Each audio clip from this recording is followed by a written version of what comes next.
I observed a very large spermaceti whale, as well as I could judge about 85 feet in length. He broke water about 20 rods off our weather bow and was lying quietly, with his head in a direction for the ship. He spouted 2 or 3 times and then disappeared. In less than 2 or 3 seconds, he came up again about the length of the ship off and made directly for us. His appearance and attitude gave us at first no alarm, but while I stood watching his movements and observing him but a ship's length off, coming down for us with great celerity, I involuntarily ordered the boy at the helm to put it hard up, intending to sheer off and avoid him. The words were scarcely out of my mouth before he came down upon us with full speed and struck the ship with his head. He gave us such an appalling and tremendous jar as nearly threw us all on our faces. The ship brought up as suddenly and violently as if she had struck a rock and trembled for a few seconds like a leaf. We looked at each other with perfect amazement, deprived almost of the power of speech. I again discovered the whale, apparently in convulsions on the top of the water.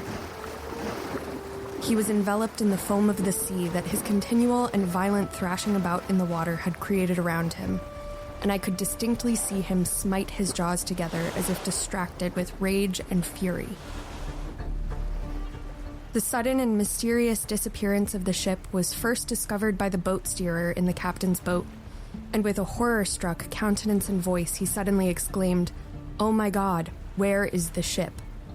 They immediately made all haste towards us. The captain stopped about a boat's length off, but had no power to utter a single syllable. He was, in a short time, able to address the inquiry to me, "My God, Mr. Chase, what is the matter?" I answered, "We have been stove by a whale."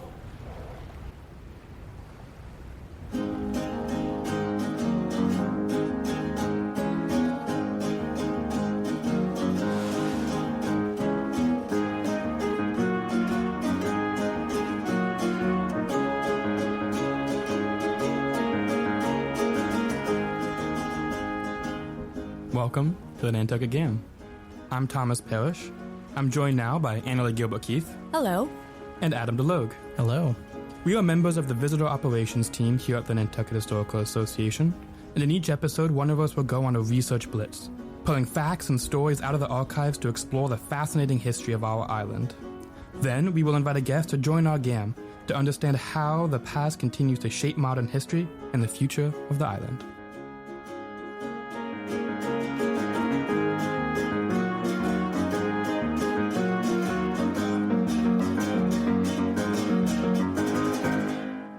This week, we are diving into one of the most famous, or perhaps infamous, whale ships to ever sail out of Nantucket, and that's the story of the Essex.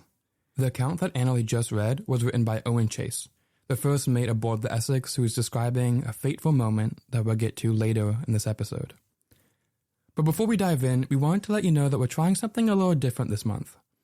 There's just so much to this story that we decided to split our normal episode into 2 parts. First, we're going to tell you the story of the Essex, and then on November 20th, the 105th anniversary of the ramming of the Essex that Annalie described at the opening of this episode, we'll be releasing an interview with writer Nathaniel Philbrick, Essex historian and author of the National Book Award winner, In the Heart of the Sea. So, Annalie, set the stage for us. Where are we at the beginning of this story? We're on Nantucket. The Essex has sailed many voyages before. This is meant to be its last voyage. It had been in service for, I believe, 20 years. The owners were waiting on a new whale ship that was being built. And once they had that new whale ship, they were going to retire the Essex. Now, because of that, they were also sort of putting in as few repairs and preparations for this ship's voyage as they could. They didn't want to waste their resources on a ship that was about to retire. The crew is led by a first-time captain. His name is George Pollard Jr. He had sailed on the Essex previously alongside the now first mate, Owen Chase. And they had been on the crew of the Essex previously. Together. They've worked together before, but Pollard is now the captain, and Owen Chase is hoping to prove that on his next voyage he can be captain. So he's really sort of trying to show off his leadership skills. And move up the ranks. How old are they? Pollard is 28. Oh, young. Yes, but not as young as Chase, who was 21. So the first mate is younger than all of us in the room here. Correct. And is on his way to be a captain Yes. in the next voyage. Yep. Wow. The youngest crew member was 14. Can you imagine going to sea, much less go whaling at 14 years old? Who else is on board the Essex? So you have Matthew Joy, who is the second mate. He was 26, so older than the first mate. The oldest crew member is Richard Peterson, who was 60. 60? 60. So you have a crew that ranges in age from 14 to 60. I know whaling it's a hard life. I have a hard time imagining at 60 years old the desire to go whaling. Do we know anything about him? He was incredibly religious. That's sort of all that I have read about him. That was sort of his defining feature.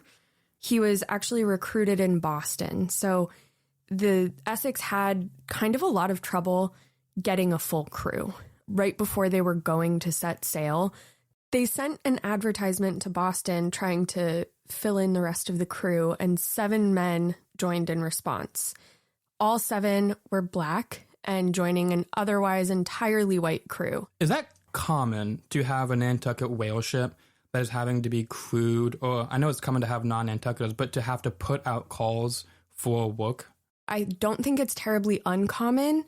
The Essex was one of the last ships to set sail the summer of 1819, so a lot of the experienced whalers had been put onto the crews of the other ships.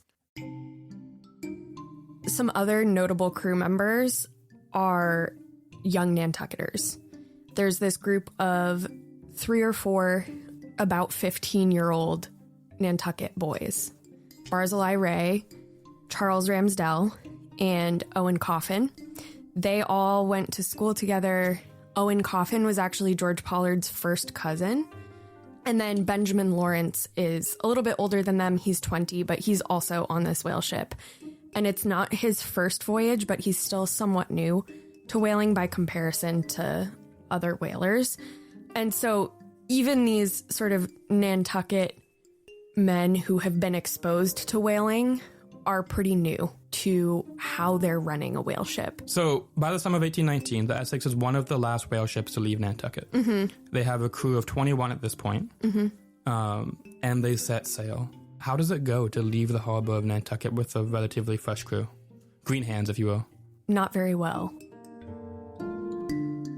They have a lot of trouble getting out of the harbor smoothly because they're sort of trying to teach these first-time whalers.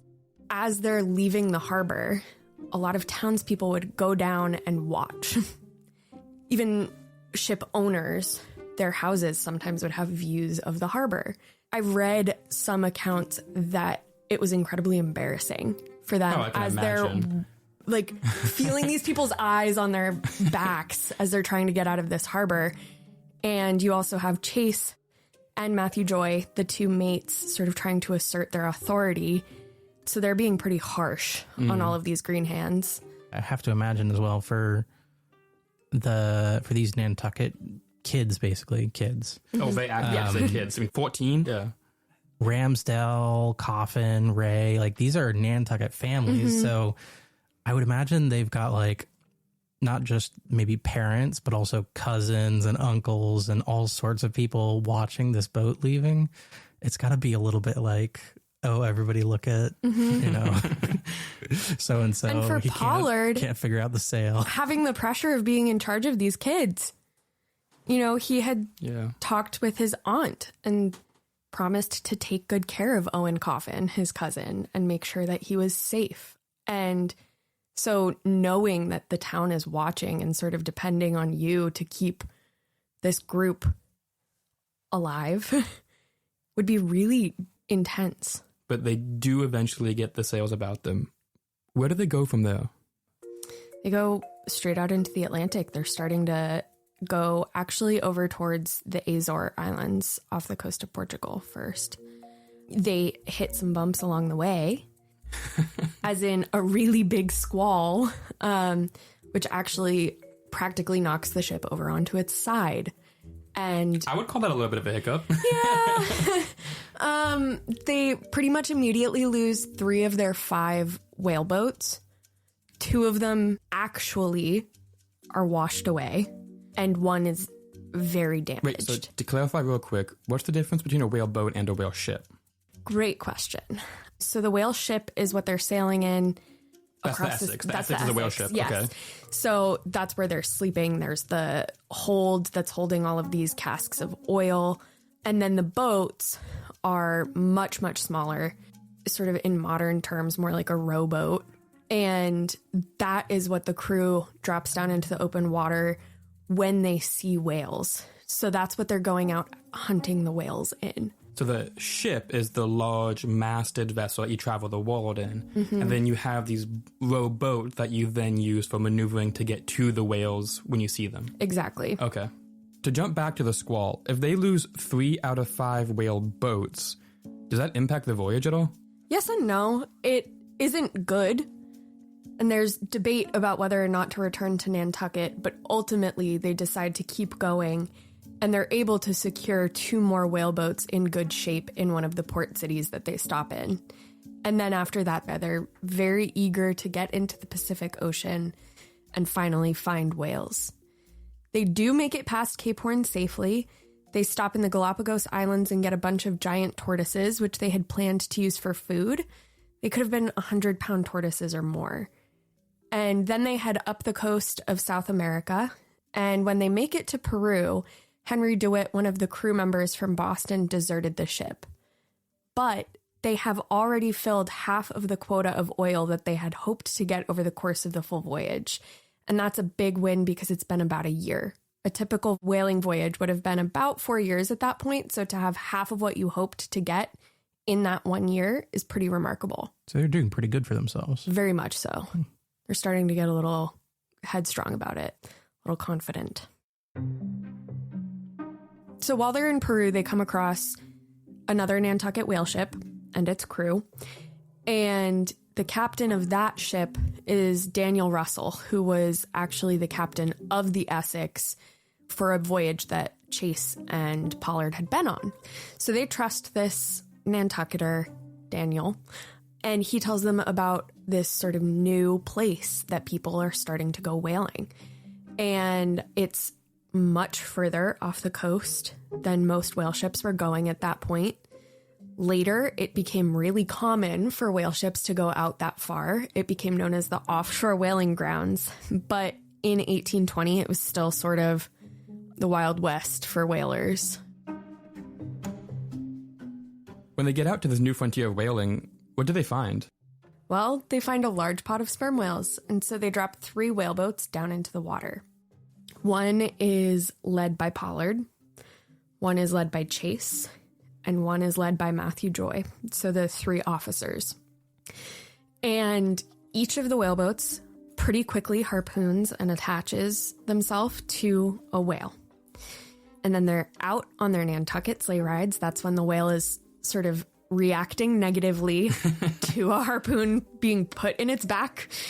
While Owen Chase's boat is on its Nantucket sleigh ride, the fluke of the whale catches the side of his boat, and it gashes a hole in it.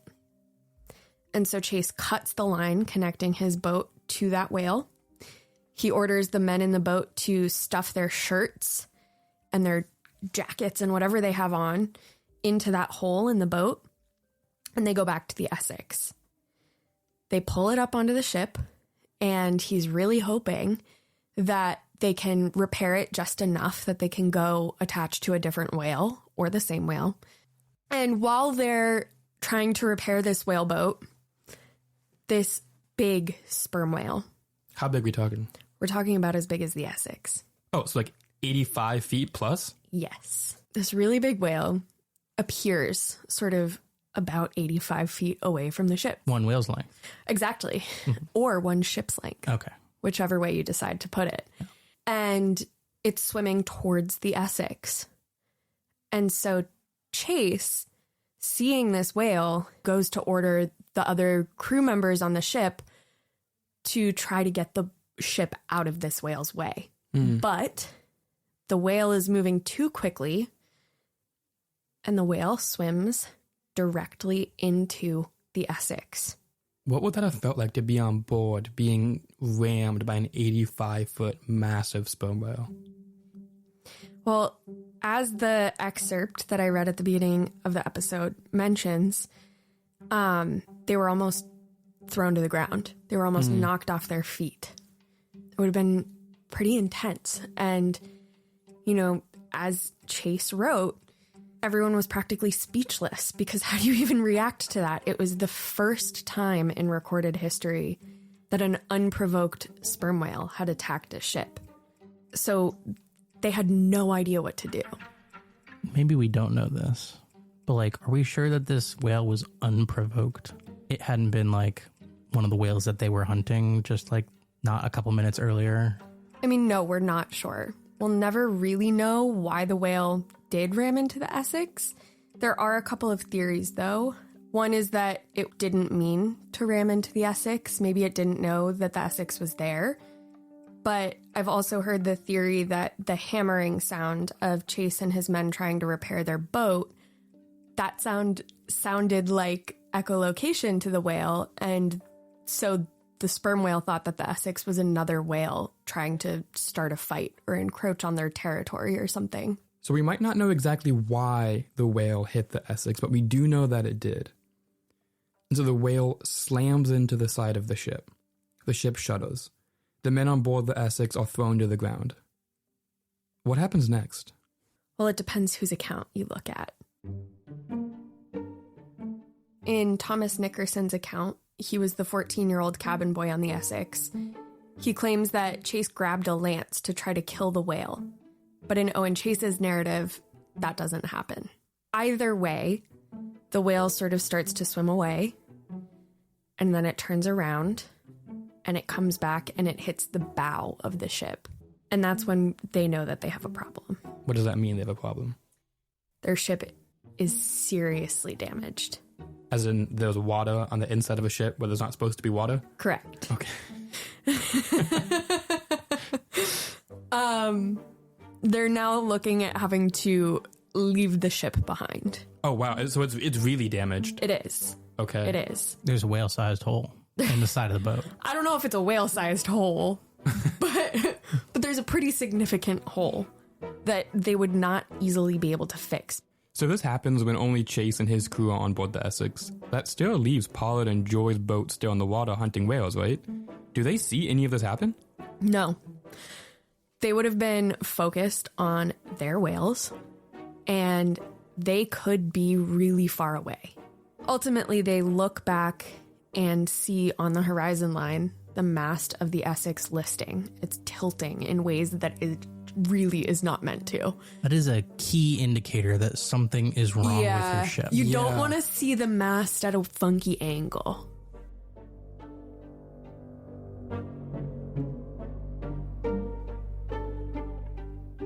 And that's where the boat steerer from Pollard's boat says, "Oh my God, where is the ship?" And so these two other whale boats cut their lines, let those whales go. Lucky whales? Yeah, seriously. And they turn back towards the Essex and they row back as fast as they can. And that is where we get that quote, "My God, Mr. Chase, what is the matter? We have been stove by a whale." I don't know any other usage of the verb stove. I think it's pretty nautical. Yeah. It feels very of the time. I haven't heard of anything stove recently. Yeah, you don't get stoved in a car accident. You don't get...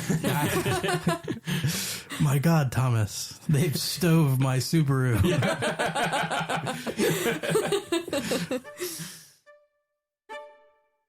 Are they able to repair the vessel? No. No. Okay, so what happens now that this ship is beyond repair. You're in the middle of nowhere. You're almost the furthest point from land anywhere on the world, and that is a new area that they don't know or haven't been to before. What do you do? Like, it would be at a loss. Probably start grabbing everything you can, right? That's one of the things that they do. So part of the problem at this point is that the hull of the ship is on its side. Okay. And so one of the first things that they do is cut the mast off of the ship. And then the hull sort of rights itself, at least a little bit. I mean, that's an acceptance of fate in and of itself, because that's your only mode of transportation. If you're cutting your masts, you are accepting that you will not be taking that ship anywhere else. Yeah, I don't think that they jump to leaving super quickly. They actually stay with the ship for 2 days before they sail away from it. It's a tough decision to make. The ship is not just their transportation or where they work. It's really their home. It's where they're living.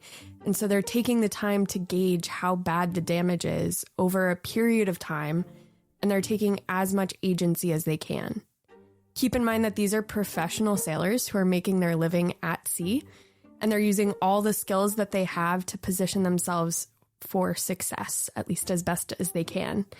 And so they're building up the sides of the whaleboats, trying to extend them upwards so there's a little bit more boat to the boat.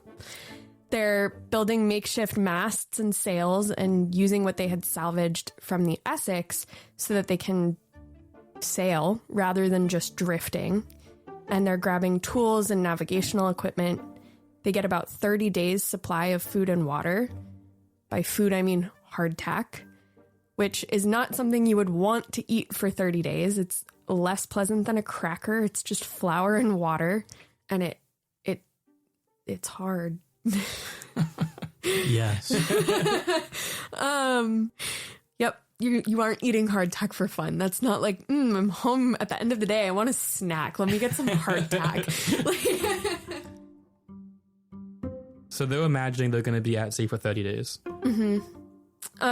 So they didn't have to be per se, but they wanted to be prepared to be, because you don't know what weather circumstances you're encountering. I mean, they probably would have even brought more food and water if the boats had been able to carry it. But these are small boats. They can't carry that much weight, and water is heavy. You have 6 or 7 men in each boat. You don't have a lot of sort of leeway for bringing extra. And if this is new, this is a new frontier of whaling, I presume that also means that there's not a lot of other ships in the area either. Correct. So their best chance is to aim for land.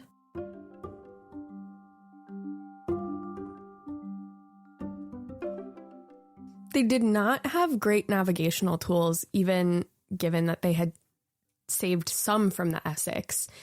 At this point, they're mostly navigating by dead reckoning, which is really only a little bit better than a guess. But Pollard calculated that the Marquesa Islands would be the closest land to them. And he brought this to his officers, Chase and Joy, who spoke against going to the Marquesas because there were rumors of cannibals there. And so they worried that if Pollard decided to lead them in that direction, there would be a mutiny. And so instead, they sort of democratically decide to take the riskier course and go back towards South America, which is what they know. And so after about 2 days of preparation, the 20 men in 3 whaleboats, they turn back towards South America, which is still thousands of miles away.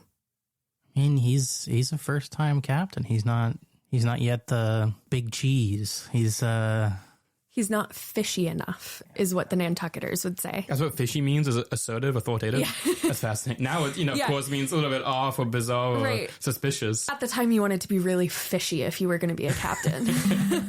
That's hilarious. So they decide to go towards South America. Mm-hmm. They are still by the Essex. You said they were there for 2 days, so that's what, November 22nd? Yes, they set sail away from the Essex on the 22nd. And had that Essex actually sunk yet? No. Oh. It hadn't fully sunk until after they went away from it. Presumably. Well, that actually is a fair point with any of this. is presumably. You know, like, we're relying on accounts from the people that were on this ship. And nobody is unbiased. Of course. In that way. And the accounts match up pretty well. But there also are omissions from each one. And there are little discrepancies. So to some extent, you kind of have to take everything with a slight grain of salt because you don't know what people are saying to sort of protect themselves.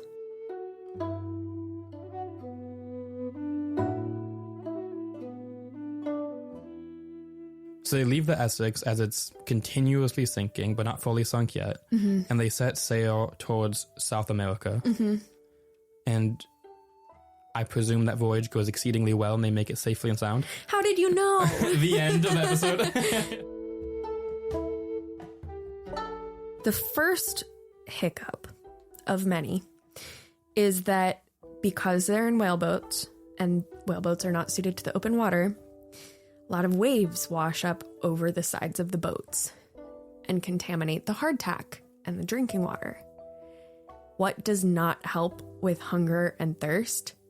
Salt. So actually dehydration was a bigger concern than lack of food for these men for the first part of their voyage. They run out of their hardtack on December 3rd. So that's, what, 2 weeks out from the sinking? Pretty much. Okay. Then they eat the tortoises that they had saved. And they drink the blood of the tortoises. Delicious. To them, it was. They were absolutely elated to have anything. Exactly a month after the sinking of the Essex, December 20th, they land on an island. That must have been such a relief after you are starving and suffering from dehydration for a month in these tiny whaleboats to just have the opportunity to step out on land. Yes, and they were now further away from South America than they were when the Essex sank. Oh my gosh. How? Unfortunately, they went straight south. They didn't go east at all. And they landed on a raised coral atoll, which is really not much more than a rock in the middle of the ocean. And it only had a little bit of fresh water, a little bit of plant life, and a few birds that they could eat. But luckily, the greatest relief for them was not food, it was not water, it was their ability to just finally sleep. So having, space to lay out was a real benefit of being on land, not just the fact there was food and water. And not having to run a boat, sail their boat. They can just sort of turn off any responsibility other than staying alive and sleep. And they stay there for about a week. Because there's not a lot of plant life, animal life, drinking water, they do eventually start to exhaust the resources that are there. So after just a week on the island, Pollard gives the order to get back into the whaleboats. Did you say what island this was? Well, they're on Henderson Island, but they think that they're on an island near that called Ducie Island. The atlases that they had saved from the Essex didn't have Henderson Island in them at all, so it's an easy mistake to make, but you'll want to keep that one in mind for later. So they are there for a week. So now we're about 37 days out from the sinking. Yep. And they have to get back in the boats? Not all of them do. 3 men, specifically Thomas Chappell, Seth Weeks, and William Wright, decide that they will stay on Henderson Island. And that was not a choice that Pollard necessarily supported. He didn't want to leave anybody behind, but they sort of compromised and decided that these 3 men would stay on the island, and if and when the rest of the crew is saved, they would send people back for these 3 men. And also they leave with these men a little tin that has a couple letters in it from Pollard, one to his wife and one to whoever finds it. So that's his level of confidence of making it home safely, is a contingency plan to give a letter to his wife. Yep. Wow. And so with that, they set sail again off Henderson Island. This time they are going in the right direction. Woohoo! So those 20 men, 3 behind, so there's 17 across 3 boats. Yes. Okay. Yep. You still have the same 3 officers leading the boats, Pollard, Chase, and Joy. But this is where things really sort of start to go south, as if they haven't already. But they go further south. So since the Essex left Nantucket, Matthew Joy was sick. Some people have speculated that it was tuberculosis. So he's not doing well. He wasn't doing well to begin with. The way that the whaleboats are distributed is a little bit like gym class, where the captain picks first. And so most of the Nantucketers on the crew were in the captain's boat. And so when Joy starts to feel death creeping up, he asks to be moved to the captain's boat so he can be surrounded by Nantucketers. Wow. And that's a really key part of this story, that sort of loyalty of Nantucketers to other Nantucketers. And so Matthew Joy is the first one who dies, and they give him a proper burial at sea. But that leaves nobody to lead his boat. Nevertheless, they continued slowly sailing eastward, but their supplies were running dangerously low, and they were getting weaker with each passing day. They're hardly able to move at some points during this voyage because their muscles are just gone and they have no fuel in their bodies. And the body is literally consuming itself when you have a situation like that. Yes. And so now they are more drifting than sailing. Along the way, they're also sort of developing all these little rituals to sort of will themselves to stay alive. They start using jackknives that they have with them to shave. Benjamin Lawrence, a 20-year-old Nantucketer, starts twisting this piece of twine with stray fibers that he's finding. And that twine is actually the only known artifact to survive this tragedy. And it is on display in the Nantucket Whaling Museum. And Richard Peterson, who is that 60-year-old from New York, he was very religious and he was sort of leading prayer. And so at first you see these efforts to maintain humanity. And the longer that they're at sea and the less energy and ability to do those things that they have, the more you see them sort of wither away. And in Chase's account, as they're all sort of starting to see death as more and more imminent, he says that their hunger became violent and outrageous, and they prepared for a speedy release from their troubles. Their speech and reason were both considerably impaired, and they were reduced to be, at this time, certainly the most helpless and wretched of the whole human race. So literally at their worst. And they've pretty much given up, it sounds like. Yeah. Yeah. Some of them really did just sort of accept that they were going to die. And many of them did die. But at the same time, there's this sort of determination to survive that trickles in. And on Chase's boat, somebody dies from hunger and dehydration. And the rest of the men that are still surviving realize that that is their key to survival. And so they set about to taking his body apart and consuming parts of it. They tried to sort of sew it back up as best they could and give at least part of his body a burial at sea, but they kept a good amount of it.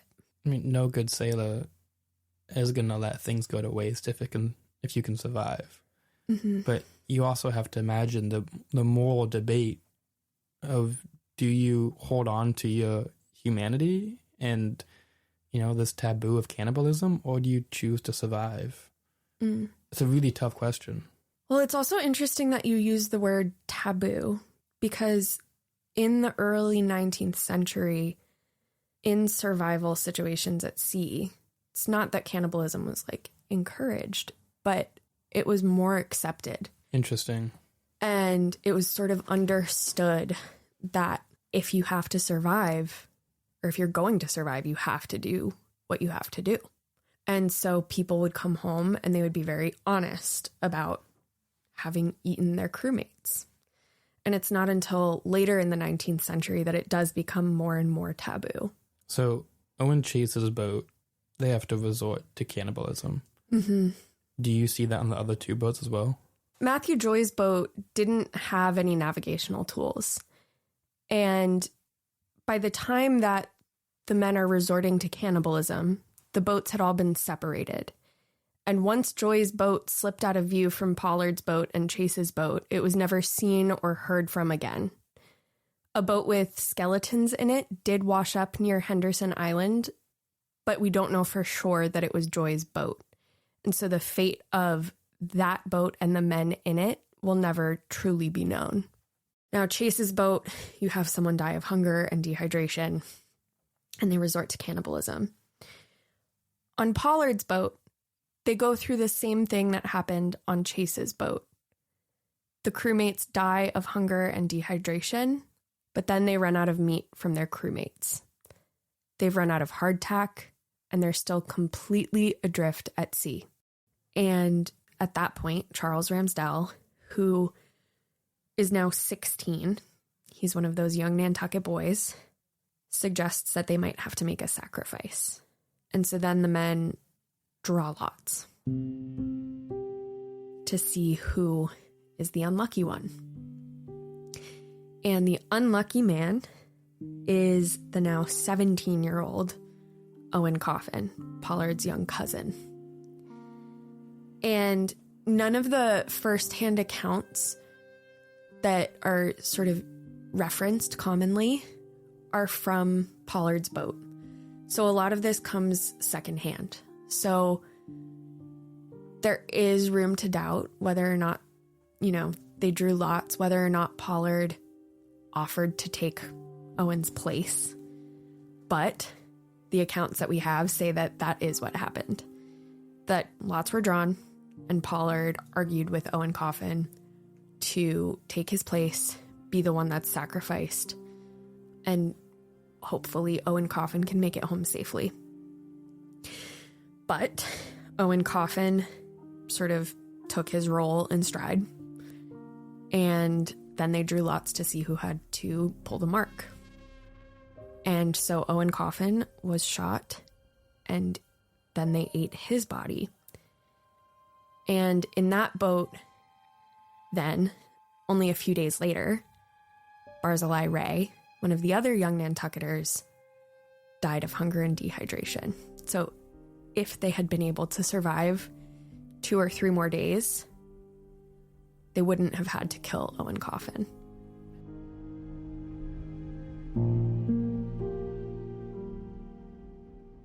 Man, that's just completely heartbreaking to imagine the situation in which you are so desperate that you have to draw lots to either kill one of your best friends if you're Charles Ramsdell or your younger cousin that you swore to protect on this voyage.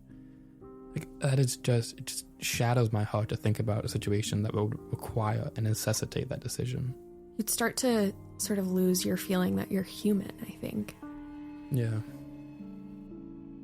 So if those 2 young Nantucketers died, mm-hmm. and it just leaves Charles Ramsdell and George Pollard. Mm-hmm. At the same time that Pollard and Ramsdell are adrift in their boat, Owen Chase, Thomas Nickerson, and Benjamin Lawrence are having a similar nightmarish situation in their own boat. They're slowly starving, they're losing touch with reality, and they actually start having these vivid dreams of these huge banquet feasts. They start having nightmares that ships sail right past them and don't rescue them. And eventually, on February 18th, 1821, a ship finally does sail into view. And Chase literally thought that he was having another nightmare. He thought that he was hallucinating. But it was an English ship, the Indian, and it pulled up to them and saved them. They were too weak to be able to climb on board the ship, and they had to be carried up onto the ship to be saved. 5 days later, Pollard and Ramsdell were found by the Nantucket ship, the Dauphin, on February 23rd. And at that point, they had completely lost their sanity. They weren't having dreams of food and rescue. They had become obsessed with the bones of their crewmates, and they were just sitting on the bottom of their boat, clinging on to all that they had left of their friends. When help finally got to them, they resisted being rescued. They wanted to stay in the boat with what they felt were their crewmates. But ultimately, they were convinced to board the ship, and they were also so weak that they couldn't board themselves. So of the 17 men who left Henderson Island, we have 5 survivors. What about those 3 men who refused to get back in the boats? Pretty quickly after rescue, Pollard came to and felt compelled to share everything that had happened, including the cannibalism, including leaving the 3 men on Henderson's Island. And so the ship that saved him and Ramsdell and another ship had a gam, and Pollard sat with the 2 captains and told them everything that had happened, including that they had left 3 men on Ducie Island. But they were actually on Henderson Island, right? Exactly. The other ship that they had the gam with sailed back to Ducie Island to rescue them. And they got out and they searched the whole island, and there were no men. And so on a whim, they think of the other island nearby and they think, hey, maybe we should check that. And so they go over to Henderson Island, where they find the 3 men and the letters that Pollard had left there with them. And those men were also on the brink of starvation, and they were rescued and survived.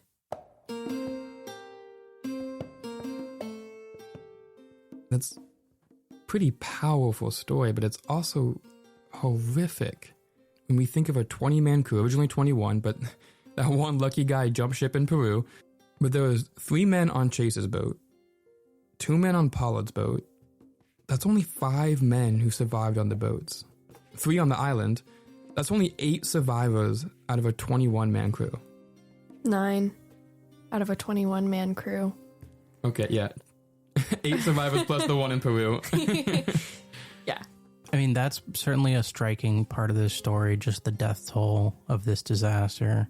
Obviously, the whale hitting the boat. But I think the part that always gets me is that, like, there are so many points in the story where if they had made a slightly different decision, it could have gone so much better for them.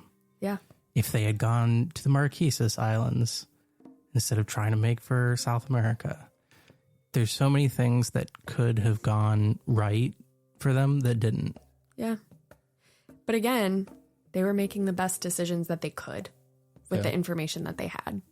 It's really easy for us to look back and say that, oh, if they'd made a slightly different decision, maybe 20 of the men would have survived, right? But on the flip side, if they made a different decision, maybe 0 of them would have survived.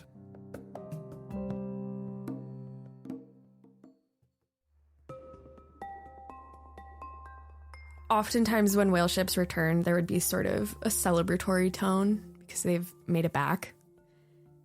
These 4 men were not met with celebration, but with silence. Everybody came out to see the ship return, but there wasn't that sort of joyfulness to it. Pollard doesn't get back to Nantucket until August 5th. So about a year after the Essex set sail initially.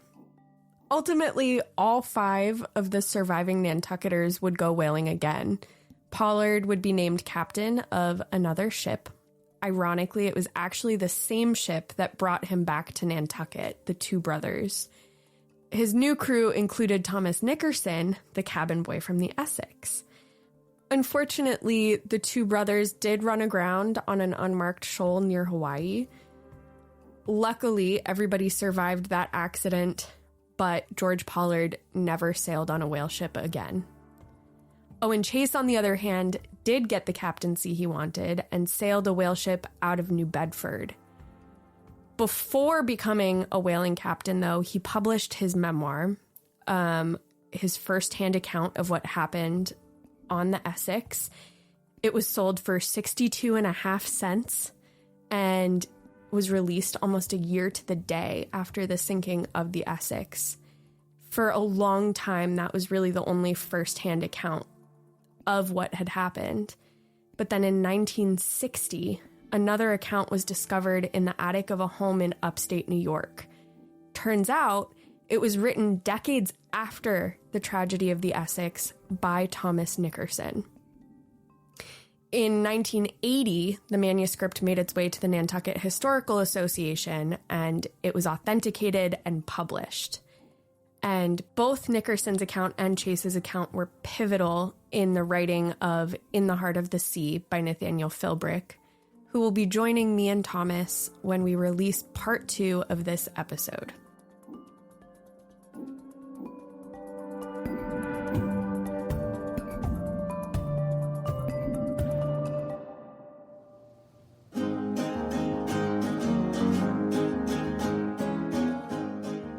For more information, head to nha.org or check out the show notes. This episode was developed and created by Thomas Parrish, Adam DeLogue, and Annalee Gilbert-Keith. Special thanks to our Chief Curator, Michael R. Harrison, and our Director of Collections and Research Services, Amelia Holmes. Our theme music was composed and performed by Isaiah Williams. Other music in this episode is by Blue Dot Sessions. The Nantucket Gam is a production of the Nantucket Historical Association. Thanks for listening.